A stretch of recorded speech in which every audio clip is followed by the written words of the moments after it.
আসসালামু আলাইকুম। আজকে আমি আপনাদের সাথে শেয়ার করব 40 সাইজের সুন্দর একটি প্যান্ট কাটিং পায়জামা। এখানে কোনো সূত্র ছাড়াই এই পায়জামাটি কাটিং করা হবে। প্রথমে আমি এখানে 3 পিসের একটা প্যান্টের কাপড় নিয়ে নিয়েছি। সালোয়ারের যে কাপড়টা থাকে সেই কাপড়টা নিয়ে এইভাবে আমি প্রথমে মেপে নিচ্ছিলাম যে কতটুকু কাপড় আছে।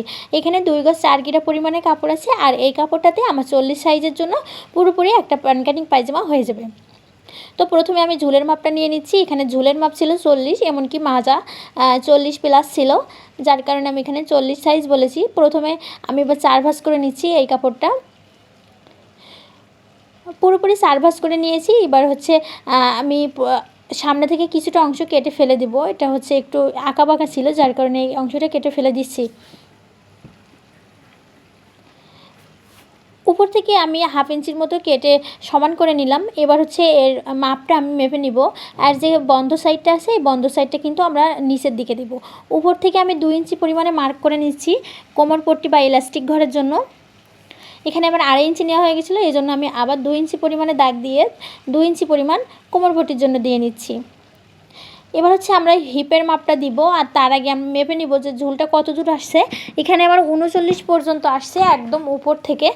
তো আমরা হচ্ছে প্যান্ট কাটিং পায়জামা কাটবো সেহেতু নিচে হচ্ছে একটু জোড়া লাগবে 2.5 ইঞ্চি পরিমাণে, তাই আমি 39ই কেটে নিলাম। এবার হচ্ছে হিপের মাপটা আমি এখানে 2 ইঞ্চি পরিমাণ ডিপ করে হিপের মাপটা কেটে নেব।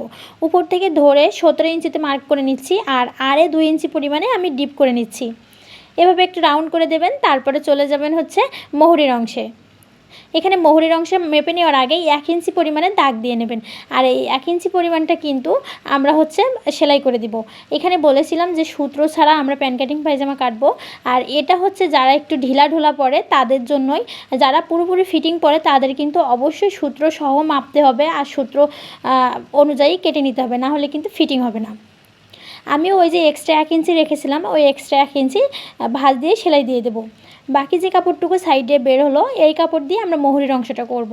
এখানে আমি 2.5 ইঞ্চি পরিমাণে মোহরির অংশটা বের করে নিচ্ছি। 2.5 ইঞ্চি আমি ডাবল ভাঁজ করে 5 ইঞ্চি পরিমাণে মোহরির অংশটা বের করে নিচ্ছি। প্রথমে একটা করে বের করে নিচ্ছি, যেহেতু কাপড়টা একটু কম ছিল আর সাইড দিয়ে বের হয়েছে। এই কাপড়টা একটু মানে কাটা কাপড় ছিল, যার কারণে আমি একটা করে বের করে আরেকটার উপর দিয়ে নিলাম। এভাবে আপনারাও বের করে নিতে পারেন। অল্প কাপড় থাকলে এই টেকনিকগুলো ইউজ করলে খুবই ভালো হয়। তো এখানে আমার কাটাকুটি শেষ হয়ে গেছে। কেমন হয়েছে অবশ্যই জানাবেন। আর যারা সূত্র সহ পায়জামা কাটিং করেন তারা একবার এভাবে সূত্র ছাড়া কাটিং করে দেখবেন, অবশ্যই ভালো হবে আর সময়ও কম লাগবে। এই পায়জামাটা তৈরি করতে আমার কিন্তু 1 ঘন্টার মধ্যে হয়ে গেছে পুরো কাটিং সেলাই সম্পূর্ণ। সেলাই ভিডিও লাগলে অবশ্যই কমেন্ট করে জানাবেন।